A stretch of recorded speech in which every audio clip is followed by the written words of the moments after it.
Sarah Blacksmith is the General Manager of Siemens. Having worked her way up in the industry since her start as a graduate in 2004, I was really keen to understand why she decided to stay so long in one business where others in the industry tend to apply their trade for different companies. This episode was a real insight into exactly why Siemens has a brilliant reputation it does and why it's helped people like Sarah progress so well in their career. We dig deep into their people-centric culture. In her words, they've created a safe place to work where you aren't competing against other people. They've harnessed teamwork, enabled people to grow and develop. Everyone will learn a lot from this episode, which you can take into any business, however big or small. I hope you enjoy the episode. Welcome, Sarah, onto the Manufacturing Leaders podcast. We're looking forward to this one. Just taking some great advice for my running charity run, so thank you very much for that. No problem. You'll smash it, I'm sure. So, first question I ask everyone: what does it mean to you to be a leader? I think for me it's all about caring about the people that are in your team, about the company that you're leading or the department that you're leading, and really actually empowering people. So giving them ownership to take control of their role or with what they're doing within the company. So yeah, I think for me it's about caring about people, supporting them, working with them to set the direction for where you want to go. And just generally supporting and being a good person as part of being a good leader. It's I was listening to another podcast actually the week, and they were talking about that, and I think management probably has changed. I think there's definitely more of a care attitude than there used to be. I would say it's now a part of every good manager I come across has that sort of trait in them. Do you think that's changed over time? I definitely think it has. I think one of my colleagues called Sal Swindle, she always says, if you start from a place of caring, then you're not really going to go wrong. Anything that you're doing, if it's a leader or just being a good teammate, or if you start from a position of actually caring about those other people and wanting the best for them, then you're gonna you're on the right track there from the get-go, aren't you? But I definitely think that probably wasn't, it's more about hierarchies and what I say goes sort of thing. And I think it's now more about caring, but actually the way I think of it is like, I am serving you, what can I do to enable you to be the best that you can be, rather than do everything I say, because it won't necessarily be right, like far from it. So I think it's almost, from my opinion anyway, it's switched around. How can I help you, rather than you're going to do everything I say. And that's good to say, because almost like back in the day you'd almost get advice, and I remember getting advice: don't get too close to your staff. Don't get too close and don't care too much, because they're your staff, they're not your friend. And I sort of battle with that over the years, but I do get close to my staff, and sometimes I think, do I get too close? But I like you say, I think if you get the best out of them, and you are doing the best by them, I think everyone wins. Because I mean, obviously there are difficult situations that you'll come across that you'll have to deal with, but I don't think it necessarily precludes caring about people, and if you get on really well with people, great. As long as that doesn't hamper you and you have to make difficult choices or difficult decisions, then and some people don't want to bring a personal side of themselves to work, do they? And so you get different variations or levels of how much people want to engage. Some people are just want to come to work and do a great job and still be supported, but they're not going to bring anything of their personal life in, or don't like discussing it, and that's fine as well. It's whatever suits and whatever you feel most comfortable with that enables you to be the best you can be when you show up at work. And I think we'll revisit this in the episode, because I think there's almost a preconception that if you work for a big corporate firm, then you're just a number, and that they haven't got that, which that I don't believe is the case, and everything I see from you putting out on LinkedIn, all the good stuff there, it's obvious actually the case. So I'll be keen to revisit that in terms of your experience. But before we do that, let's go right back to, because I like the fact that you've worked your way up there, and I think, but I'm really interested right before that in terms of how do you get into manufacturing? How did it happen? What were your motivations, that type of stuff? Yeah, I did my degree in manufacturing engineering at Loughborough University. So Yeah. back in 2000, God, that's like seems forever ago. I'm so old. So I did that, and it was but part of it I had to do a year in industry at the time. So like the third year, I had to get a job basically for a year, and I got a job as working for Alstom Power in Lincoln. Okay. So they make small gas, or they made small gas turbines, and then in that year that I was there, it got bought by Siemens. So that was my first interaction with Siemens, Yeah. and yeah, and I got sponsored to go on the graduate scheme, and so finished my final year at Loughborough, and then started back on the graduate scheme, albeit I was only on the graduate scheme for about a month, and then I took on a role in an improvement, like, so it was called a lean implementer role at the time, so all the lean manufacturing stuff. So yeah, so I straight on into manufacturing, and it was Nice. off the back of doing that year in industry, obviously the degree that I was doing anyway, but yeah, just like I love working with people. I loved that role that I had as almost an intern, was all about training. They were just rolling out this stickle brick training, almost like Yeah. big Lego. You've got kids, No, so no. Oh, you'll yes. Yeah, yeah. see. You mean, yeah, yeah, yeah. Yeah. So we had this training using these stucco bricks that mocked up a little factory, Yeah, of and course. so it was all about teaching people about lean principles, push and pull, and zero waste, etc. And Nice. so I spent the year going around all and training all of the different blue collar workers and office workers in the manufacturing groups. So Amazing. that was so I got to know everybody, and Yeah. found out about what they all did, and yeah, that sort of inspired me to come back again and start doing an improvement role. So that's how I got into it initially. Yeah, and then that was it. Then I've not Oh, left yeah. Siemens since. Yeah. And you know, we're recording this at what is a day after International Women's Day, Yeah. and there's still a severe lack of women in manufacturing, particularly on the senior end, which is something that needs to improve. There's not, I imagine you were the minority, I guess, at Loughborough doing a course like that to some extent. I mean, what Yeah. was, was that something you always wanted to be, or how did that come about? Um, yeah, there were only five people, five women on the Yeah, course of about, I don't know, 100 and odd, doing the degree that I was on. And we ended up like, it's that whole thing of having role models or having yeah, people that are similar to you. We gravitate. uh-huh. I did some unconscious bias training, and that is part of the thing. Like, they put up a couple of loads of different people, and the ones that you tend to go to, who would you head for in a room? Well, it's Yeah, people that are like you, isn't it? So, it's someone who's, got a big smile on the face, or, and who's the yeah, same gender normally, because you're going to have uh-huh. stuff in common. Um, yeah, so I think like it's having.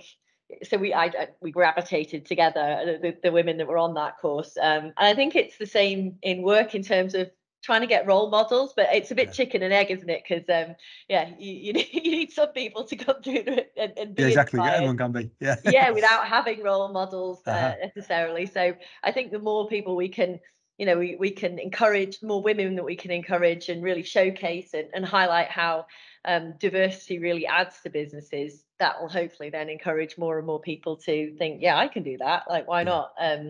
not? So yeah, I think it's just that, yeah, went back, what, 23 years ago, Jesus Lord, or maybe less than that, 20 something years ago. Yeah, Like, yeah, there weren't many females. I mean, it's getting better it's as we getting go, isn't it? better. And there's Yeah, a lot more, highlighted on that, the whole topic. And yeah, it's lovely to see all messages and stuff when you have the International Women's Day, yeah, but it's about continuing that conversation, isn't it? And yeah, raising profile of different role models and encouraging women to take up engineering or yeah. manufacturing. And because there's so many roles, isn't there? I Uh-huh. mean, better than any of us, how many opportunities there are in manufacturing. Yeah. And it's trying to tap into half of the population that doesn't really think, or may not think, that it's for them, when actually it totally could be.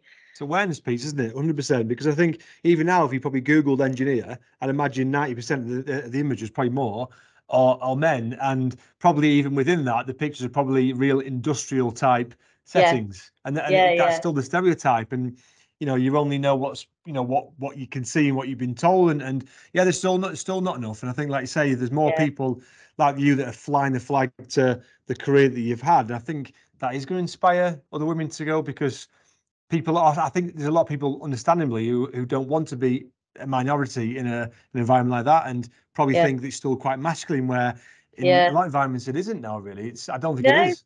And there's a lot more awareness in terms of how Yeah. to make, how people, need to include, how you can actually do a better job of including everybody. Hmm.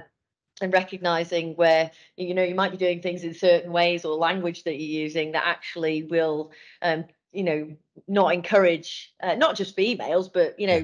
from all different minority groups, that to apply for jobs or to be part of the manufacturing industry. So but I think it's about getting to parents as well. Do you like I Definitely. totally think that, like, Definitely. you as a parent, you've got a massive Uh-huh. opportunity to fly that flag, and so it's trying to convince people as well. Oh, Yeah. actually, when your daughter might be interested in, I don't know, maths, physics, or not playing with dolls, maybe, I don't Yeah. know, but actually that's a great, why not? Yeah. Yeah. Hmm. Plenty of Yeah. opportunities there, and as long as you're enjoying yourself and you're passionate about it, then yeah, you could totally be successful in something that, yeah, you might not necessarily right now think it's the Yeah. thing for your children. Exactly that. And I think the more women there are in manufacturing, who are also mothers as well. Again, their children, my little girl wants to be a teacher because my wife's a teacher. Do you know what I Yeah, mean? yeah, And that you tend to follow the footsteps because that's what you know and that's what you see. So, yeah. My 100%. I dad was think. an engineer. Oh, was he? Well, there you and, go. and my Yeah. twin sister, well, my mum was a midwife, Uh-huh. and my twin sister she's a physio, and works in the NHS, and Yeah. then I'm become an engineer and follow my dad. There you go. Yeah. Was that very obvious from an early age that you both had sort of different interests then as twins, I Yeah, guess, which is I don't, interesting. like, you think back and you're like, I can't remember at what point, but it was probably, around like when you're picking your GCSEs, like Yeah. what path you want, because that sort of defines. Yeah, Although it I does. don't think are they not called GCSEs anymore? I don't. I'm. Um, I think I that think they they are. T We'll level pretend they now. are because we're both the same. Okay. Yeah. Yeah, yeah. Yeah. Yeah. Yeah. Yeah, that you have to sort of make a bit of a choice then. Although I think now, uh, to some extent, that doesn't define your life. Like Yeah. now, I think Still it's more options. about thinking, well, okay, if you want to change something, change it. Yeah. If you put the hard work in, then actually it's not going to determine your whole life. If you do A levels in physics and maths, and then you Yeah. want to do something else, that actually you can learn anything, and it doesn't necessarily have to be set in stone once you've chosen either your GCSEs or your A levels. Yeah. Um, Yeah. I so I agree think with that. people are a lot more open to doing, different paths and different ways of doing things now Yeah. I than think. they I think were when I did they are. it. And I think people are more open to different types of qualifications. I think even now we're getting more and more where they don't say they need to have this degree or they need to have that. It's more about the person a little bit more now. Yeah, Obviously, you get some technical engineering roles yeah, where you still need a certain skill set, but it's definitely open. I think a bit more open than it was. Obviously, you went down the university route, yeah, academic route, and that side to it. yeah. But obviously, by the sounds of it, you got your year to work industry as well, so you've got a nice Mix. healthy mix. You know, Yeah. going to a company like Siemens, was it a case of look, there's opportunities here, and you can almost decide what path you want to choose within that, or was your path quite sort of chosen from when you start? Would you say? Um, I think it wasn't like set out, Yeah, but there was.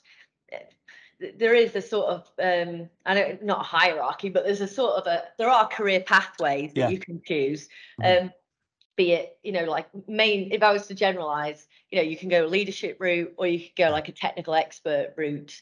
yeah, Not that you couldn't intertwine on those, like, by any yeah, stretch, yeah, certainly not now. But when I started, it was, you'd be a cell manager, so in hmm, looking after production blue collar workers.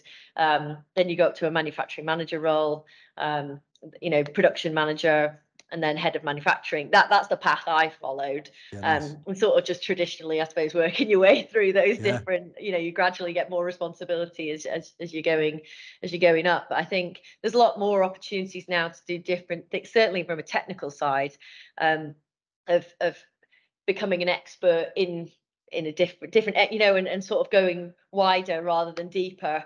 That's also a potential with all of the new technology that we've got coming online, like certainly from a software side, or even from an automation or advanced manufacturing. There's so many opportunities now to get really involved in those different technologies and really add value in a different way. Not necessarily that you have to lead people, because not everyone's keen on that, are they? Yeah, exactly. Not everyone can be. And there's value in both, but it in no way is being a leader any better than being a technical expert or an engineer. Actually, both are adding value. You'd argue the engineer and the blue collar workers are adding way more value, and that's why I always say I'm here to help you. You guys are making us the money. You're adding all the value. I'm here just to make sure I can try and smooth it out and say, right, which way do we want to go, and help you make sure that we're on the right course. But yeah, you guys are making us all the money at the end of the day. But I think you used the word enable before. That's it. I think good managers enable people to do the best job they can do. So I think that's a great use of the word. What was that like then? The early days of cell manager, first time leading people. Was it were you just up for it? Were you daunting? What was it like? I mean, it is a bit daunting when you go into any new bit. But I mean, the very first cell that I looked after was like 4 fitters. So they refurbished the rotor, the cold discs that formed up the rotor that went into the engine, and I think it's a bit nerve-wracking when you go into any, but I suppose it really was then, because you sort of think, I ain't got a clue what I'm doing. And to be honest, like, that's how I feel most days. Like, someone's going to tap me on the shoulder and go, Sarah, you have not got a chuffing. It's over now. Like, we figured you out, so on your way. But yeah, I think you gradually get more confidence in terms of, okay, this is going to be a bit difficult at first. Like, I need to learn a whole new group of people. I need to find out what their challenges are. How can I help them? How do they like to work? Because everyone likes to be communicated in a slightly different way. And like you said before, different people interact in different ways. They don't necessarily want to bring all, like, the discussing their family or whatever, and then other people love that. So I think it's just having that time to sort of learn it.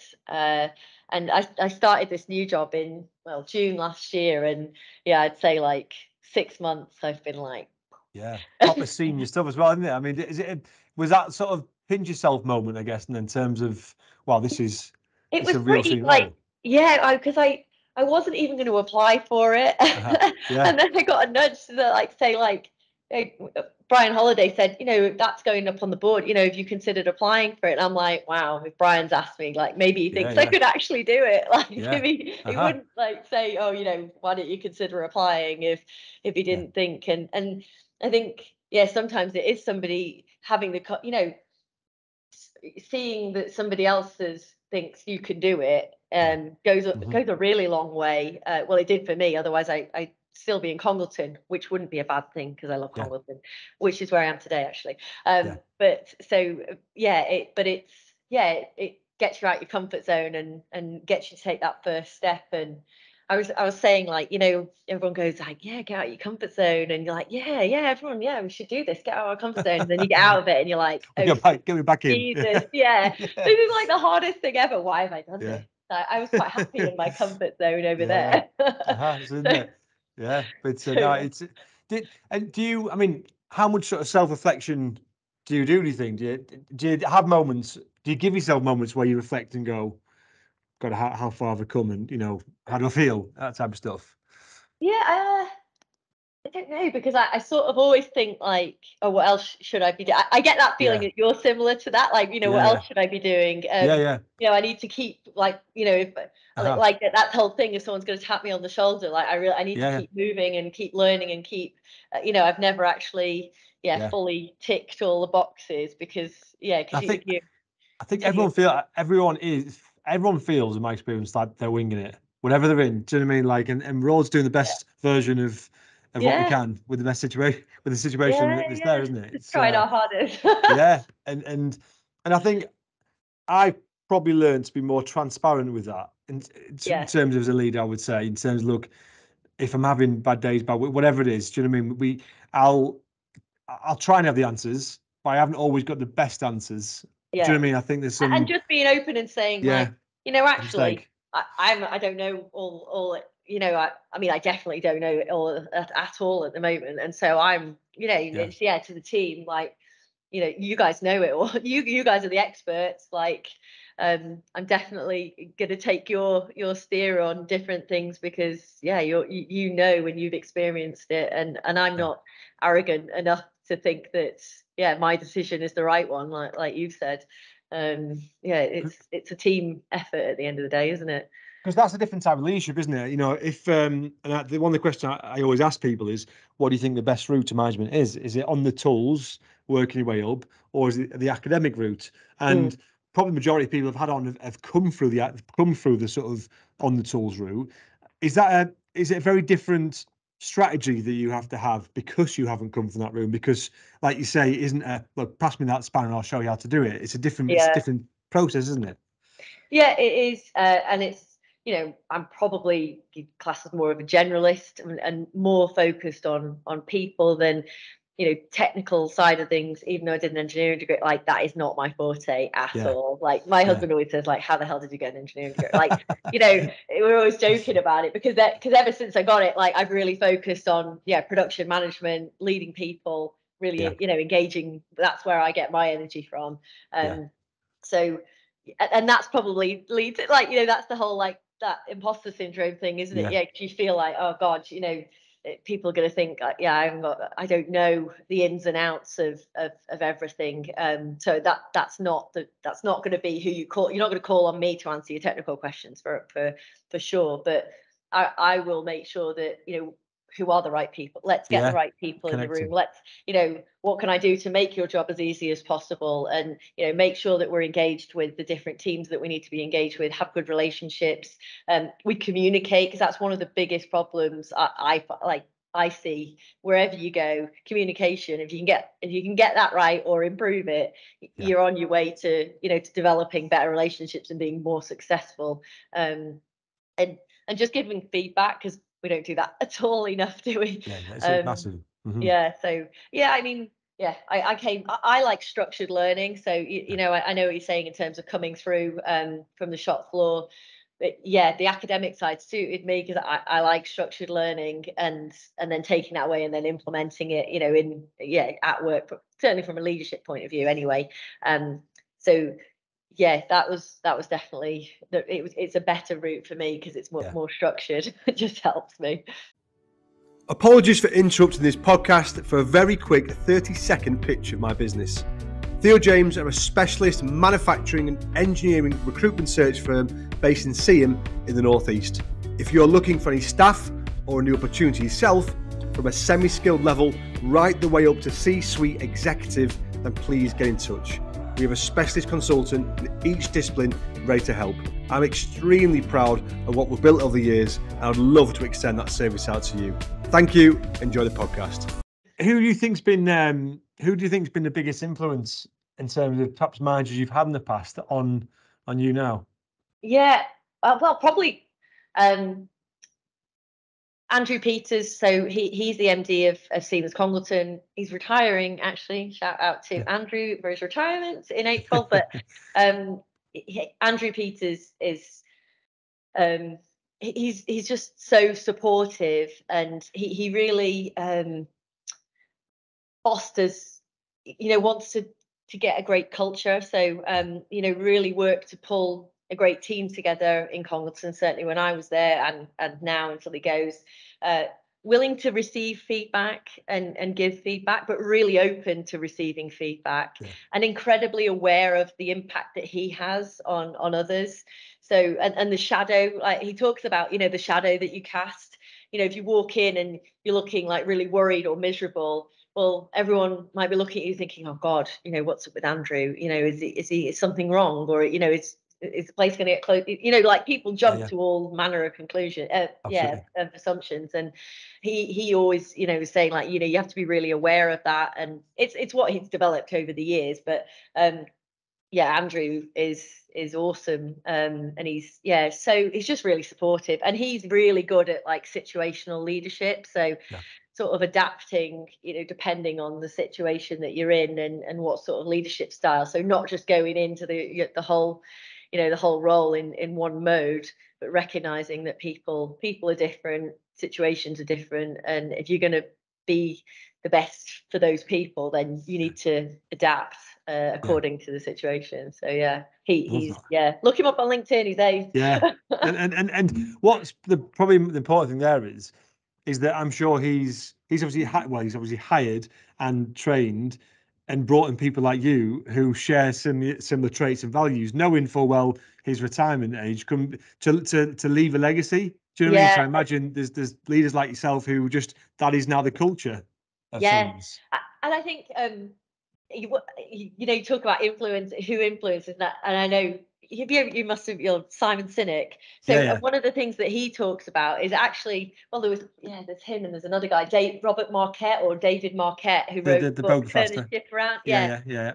And they both talk about if you leave a company and it all falls apart, then actually you've done a pretty crap job, because you've not left it. Part of being a leader is actually building a company up to be in a situation where it doesn't need you, and it's not all reliant on one leader to make it all successful, that you have a great team. And because the best thing for the people, the best thing for Congleton when Andrew retires, is that it continues to be successful. Not that, oh, Andrew's been here and he's been great while he's been here and he's done a fantastic job, like plaudits for Andrew, and then he goes and then it all falls apart. Like that isn't what Andrew wants. He wants it to be successful. And part of our purpose for Congleton was about, we solve challenges that others can't for generations to come. And that bit was really key when we were brainstorming, like, what is our purpose? Why are we here as a management team? Mm-hmm. And that is what we got to. Like, we want there to be a manufacturing facility in Congleton for generations to come, because the people that work here are amazing. And a lot of family members, come and work here. Like, we've got generations of families that work here. We want there to be a Congleton factory here, for them, for generations to come, and for their kids, so that, you cut most people in half and all they've ever worked is like Siemens Congleton here. So it's amazing that, isn't it? And then you hire on those cultures, don't you? And if they aren't part of it, they're not coming in, I imagine, which is how good businesses are built. It's long term. You quickly realize when someone isn't a good fit. Definitely. I mean, it's such a different, like, I came from the Lincoln business, which is a unionized factory, and I loved working there. It was amazing. But you come to Congleton where it's not unionized, and you've got, like, the Lincoln business had been bought, whereas this factory here has always been a Siemens factory, like from when it started in 1971. And that is a whole different dynamic, because it's always through and through it's Siemens, so it has an advantage from that point of view, and it's always fighting for its life. So hence the continuous improvement culture that we've got here. It's always like, we need to be better, we need to be competitive and productive, and and make sure that we're a sustainable business for years to come. So I think it's cultures evolve, don't they? And like, you'll go to a different part of Siemens and it will have a slightly different culture, but I think by and large, the cultures are really, it's a nice place to work in Siemens. You feel like it's, because Simon Sinek thing again, like creating a safe place to work. So you're not like looking around you thinking everyone's like competing, because I would hate that. Like, I am not. Absolutely. That's not my bag at all. I know some people thrive off that, don't they? Like, which is great. But yeah, if I was always felt like I was competing and someone else was thinking, oh, I want my, like, that wouldn't be the place for me. I enjoy working as a team, and like working together to get the best. And that's definitely, that is Siemens. And it's also just the inclusiveness of it. And I know, like you said, we'd had the International Women's Day, but it's really moved over, I don't know, I'd probably say the last 3-5 years, what have you, but to recognizing how important it is to include everybody, and understanding what barriers we put up for people, without even realizing it. And I think it's really nice that, and we're no way like as in, there's plenty to The do. journey. But yeah, it's a nice place to work, and that's what keeps me here. I think I took from your LinkedIn status. I think you said, "I believe in starting with a why and engaging people to find their purpose," Yeah. which links in really nicely to what you said. So, do you think, is that something that's come from the culture of Siemens and the way you've, or is that something just inbuilt in you, which is important to you? Um, I think well, it came out of doing a lot of reading, and Yeah, again, I've mentioned Simon Sinek, but that it came from, reading and sort of educating myself, I guess, around what are we trying to do. We're trying, and so, the aim of companies shouldn't. I mean, obviously they should make money, because we all need to make money to buy things, to live, etc. But actually, no one is going to get out of this alive. yeah, It's about creating a sustainable business that contributes to society and solves some of the challenges that we have, and provides the long-term jobs for people, so that we can continue to work and earn money, etc. But yeah, it's for me, it's more about, like, what can you actually, why are you here as a business? If it's yeah. just to make money, then that's not like that inspiring. Like, we all need to make money, but for me, I know some A people, bigger that's a purpose. different story.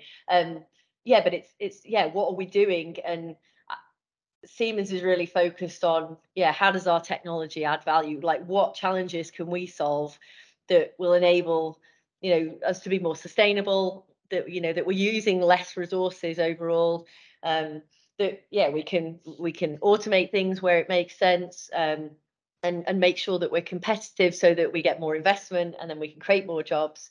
So yeah, I think that's like that's where it came from, I guess. But yeah, Yeah, it's like, why are we here? Because if it's just to make money, then you could yeah, work anywhere, I guess, couldn't you? yeah. Every business wants to make money, because that's sort of what you have to do. What advice would you give her? Because the majority of companies aren't the size of Siemens. The majority of companies are SMEs Yeah, and have don't have probably the stability and the longevity in staff in terms of to perhaps have that sort of culture, but want to do something and want to change that. I come across a lot of leaders who really want to change the yeah. culture and feel of a business. What advice would you give, which I guess is leaning on some of the stuff that Siemens have done? Obviously, you mentioned that potentially that was a day out to find the purpose of, obviously, for what that site was going to do. Is there anything that you would say or give advice to companies to try, where do they start, I guess, for something like that? Yeah, so probably about 5 years ago now, I mentioned my colleague Sal. So Siemens introduced something called ownership culture.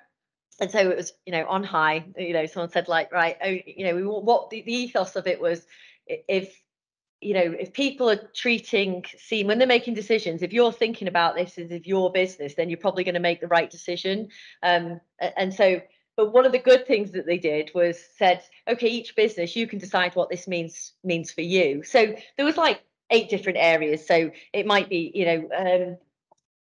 there's a wheel on one of the walls through there, but it might be like, right, respect, one Siemens, a family feel, like, so there was different things, and we got together with the employee consultative committee and said, right, okay, what does this mean to Congleton? And we said, like, right, for all these different things, this is where what we think it means.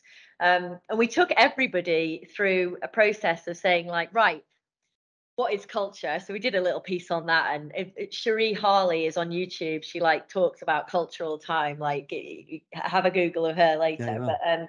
um, we got everybody to draw a rich picture of saying, like, right, if we had a new starter starting in Congleton, and you had to sort of explain to them, but you couldn't do it in words, it had to be in pictures, about what are all the things they need to know about Congleton, that you couldn't, that you can't write down as words. So we got them drawing, like, the culture as it is now, and then we took them through this process of saying, like, right, these are the 8 different things that make up ownership culture, and it was all about treating as Siemens as if it's your own business, and then say, right, okay, if that was our culture now, based on all these things that we talked about, what would the picture look like? Um, But what that whole thing enabled was, a lot of the times when we had performance management processes, we would, well, all the time, we were talking about what people were going to achieve. So, like, right, you're going to do this project, that project, I want you to achieve these KPIs. What we introduced as part of this was like how you go about doing your job. So, and that was based on these ownership culture sort of criteria or behaviors. So, it might be that, like, you're absolutely fantastic at achieving all of your targets, but when you achieve them, you absolutely piss everyone else off in the team. Well, actually, that's not what we want. That's not actually going to, retain people over the long term. We're not going to get the best environment to work in, and that's not the culture that we want to foster. So people then, like, as part of their performance management process, it was the what and the how. And so it's then about feedback. So giving effective feedback, receiving feedback in an effective way. And that's how you obviously change behaviors. But, when you see those things where people aren't behaving or where they are doing a great job, it goes both ways. Giving that feedback, but knowing how to do that in a way that you don't end up in a row and you don't end up, like, in a worse position than you were in when you actually started. So that was what we did. Over the course of like 3 years, we ran these workshops. Then we did the initial one, and then we did a follow-up about how to give effective feedback and use like a really simple model. But yeah, I think it's about defining. That was a really long answer to say. I think it's interesting now. Yeah, it's about defining. What is it you want, like, from what culture do you want to have for your company, and where are you now, and sort of setting that expectation for people to say, actually, no, we're going to start having conversations because we've all agreed that this is what it's going to look like. So where we're seeing that people aren't aligned with that behavior, we're going to give feedback, and we're going to do it in an effective, constructive way. But actually, you are going to get feedback if you aren't doing the right things, because that's not what we want, and that's not what that's not the culture that we want to foster. So yeah, that's but it was built on a culture that was, obviously, we had quite a good culture in terms of, from a continuous improvement. Everyone said keen in Congleton, and we built on that with this ownership culture. I wouldn't call it a program but it takes years to change a culture, doesn't it? Like, it does. It's not but quick. You got to start somewhere, haven't you? Yeah, that's it. And for me, it's saying, what do you want it to look like, and start from there, really. And where are we now? And let's start giving feedback to each other based on that. It's interesting, and I think I touched on it right at the start that people have got this sort of belief system that a big company, you just number it. It's very, very clear, listen to you, that absolutely isn't the case. And actually, you've obviously been there since the start of your career. I'm sure you've always had opportunities to to move on, to other companies, but you've chosen to stay there, and that's obviously for a reason. Do you know what I mean? I guess, which is it must come down to the culture thing. It's a big part of it, and there has to be something in it. Companies have got to learn from companies like that. They've obviously done something to keep people, because you look at other CVs all day. It's just 2 years, 3 years, 4 years. There's obviously they've not had that level of commitment and that belief that they move in the right direction. It's bizarre, isn't it? Yeah, I mean, culture for me, knowing. There are other things, I guess, as well, aren't there? There's other boxes that need to be ticked. Are you being continuously developed, etc.? Do you have a supportive manager? Or there's loads of other things, I guess, that come into it. But yeah, for me, it would almost be too much of a risk moving somewhere else, because I really enjoy working here. And I think, well, if I move somewhere else, I could absolutely hate it, because they might be, dead competitive, or and it just might not be a good place for me to be. And everyone's different. Some people thrive in different environments, but for me, I really enjoy working here. And could I go, there's always opportunities to get paid more, and move to different companies, and follow the money, I guess. But for me, it's just not worth my mental health of trying to, like, I really enjoy the culture that we have here. And that's probably one of the biggest things. In fact, it is the biggest thing that keeps me here. And so it comes back to your point in terms of, like, people focusing on culture. Sometimes people maybe think, like, oh yeah, it's such a it's such a soft topic, isn't it? How do you put you can't measure it. It's something that you need to develop, but it's quite a difficult one to think, okay, well, how do I go about doing that? Yeah, How do I yeah, develop that culture into a place where people actually, yeah, really enjoy working? People feel included, and all the other things. But yeah, I think it is so important if you want to retain people in the market that we're in, where it's so competitive for get people moving around, and the shortage of people to go into jobs at the yeah, moment. Yeah, yeah. you've No, got to, yeah, it's got to tick all those boxes, but yeah, the culture's, it's got to be a nice place for people to work. yeah. Otherwise you don't, yeah, you get people, yeah, that will move 2 years here, 3 years there, and Because they the haven't got that risk value. Because say they obviously they can risk moving because they have they're another. not invested, Yeah, so yeah, 100%. Yeah, and yeah, I yeah, think I'm in quite a privileged position with this podcast because I get to speak to people like yourself, and I always learn a lot. And often when I'm on them, I think I'm almost thinking as I'm listening to them to some extent, which I'm doing there. And I was thinking actually half my staff have been with us for 3 to 6, 7 years, and they're so bought into the vision because probably 3 years or 4 years ago we had this big vision piece where we brought everyone in as managers. This is the vision, this is where we're going, and that is where we're going. But yeah. I'm thinking actually the people who've been with us for less than 12 months, they might be happy because we've worked on the culture, but have we done enough on the vision piece? Because is Yeah. just a nice environment and a healthy culture enough? Probably not. I think most people want to know also where they're going in Where 5 years. Yeah, Yeah, where are we going? What are we aiming for? How can I be part of that journey? And yeah, yeah, like how do I see it growing, and me growing as a part of that? Yeah, yeah, yeah, it is important, isn't it? Setting a vision, and having a clear mission as to, yeah, where you see, in your case, your company, yeah, your company going. But yeah, it is really important, and the culture is, there's so many things to think about, isn't there? yeah. Too much, too many. Yeah, yeah. There is really, You isn't it? start thinking and Yeah. you're like, oh Uh-huh. my goodness. And that's the stress of the job. And I mean, management is stressful without doubt, and it isn't for everyone.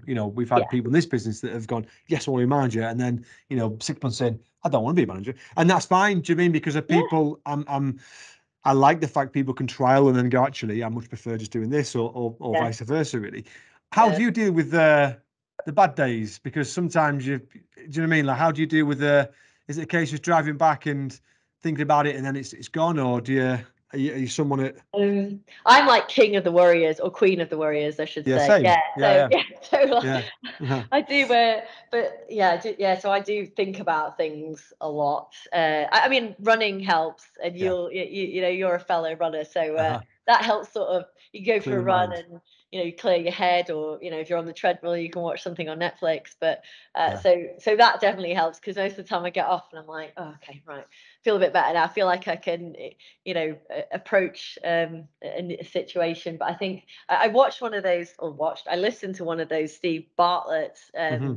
podcasts, and he was talking all about like procrastination. I think that's partly like me. I get, you start thinking about stuff so much, and you're like, just Yeah. do something, just crack on, and even if it's making a list Yeah, of yeah. what you need to do, that'll help sort of, yeah, feel like you're ticking something off, and that you're not just, because it's easy to say like, oh, and I know worrying doesn't really get you anywhere, and it's totally useless, but But it it's doesn't easier said than stop you done, isn't doing it? Yeah. it. Yeah, Yeah. yeah, it's Yeah. like, but isn't That's what that that's bad? what people don't That, worry say. Yeah. yeah, yeah, don't worry, and it's like, all right, yeah, okay, now I won't worry. It's like, Yeah. yeah, Good that's idea.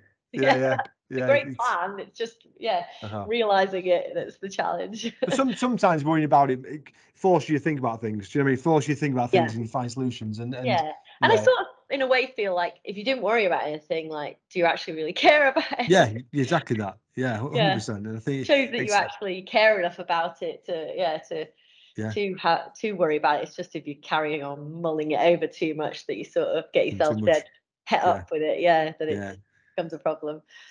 Manufacturing has obviously, you'll have seen it over the years change quite a bit. In terms of challenges and probably to some extent, it's never had as many challenges as it has now. I mean, they've been coming for a while with shortages and supply chains.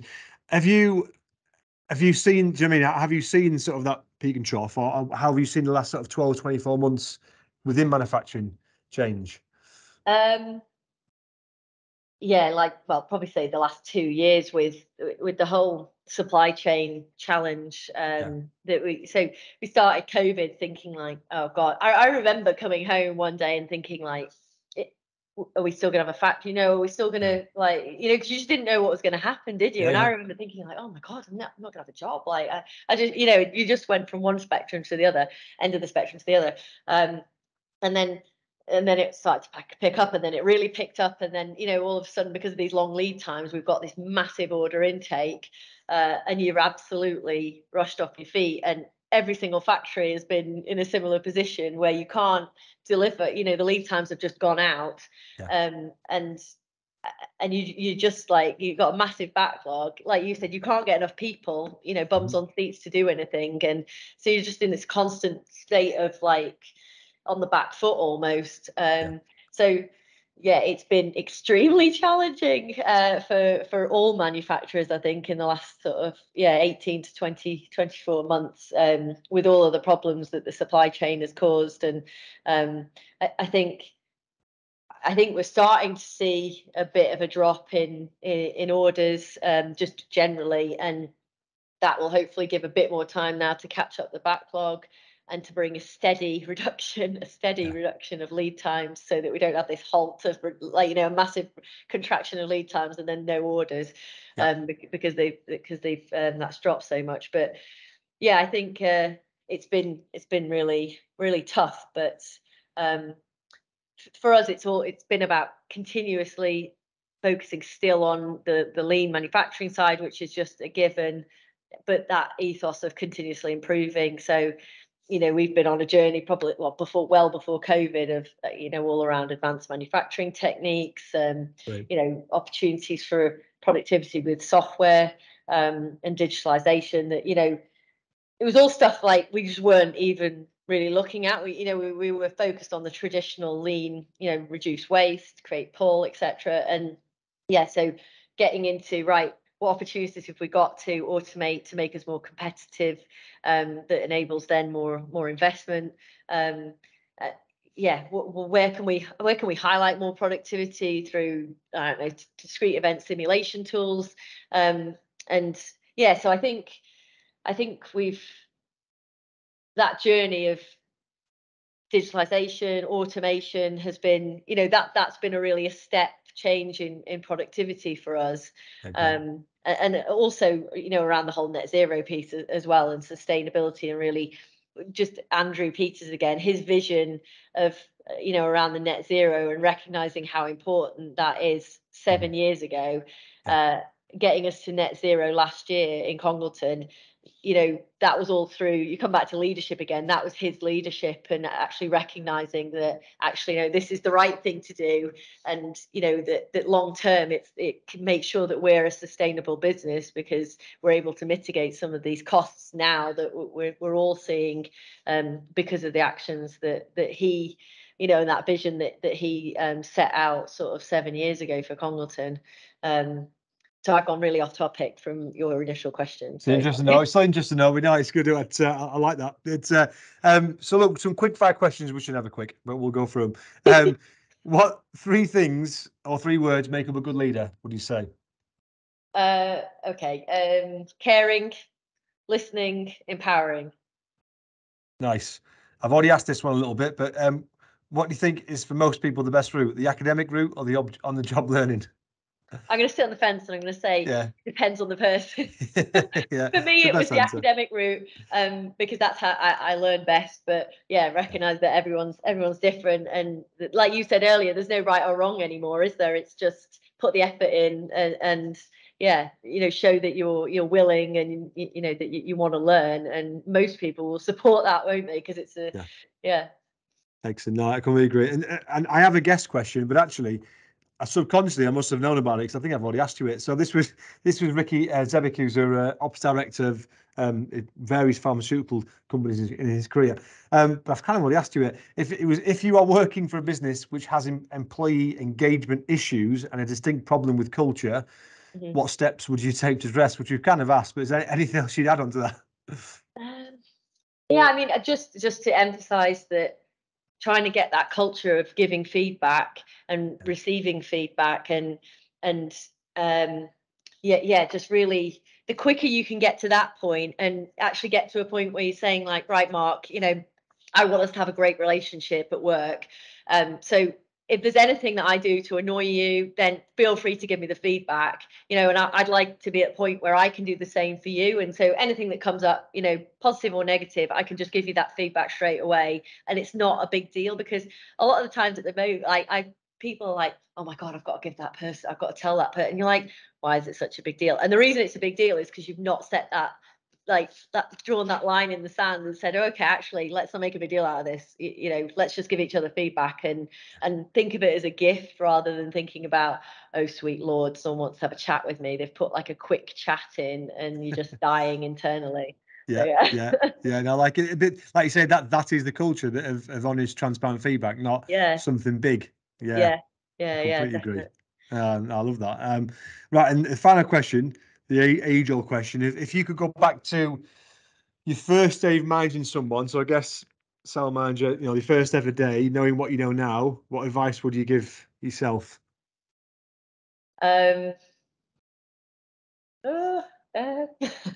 a classic interview question as well. Yeah. Just like, I mean, the whole feedback thing was a revelation for me. And I know I'm just repeating what I said, but when I did an MSc, and that's probably one of the main things I took from it, because I learned this model of giving feedback.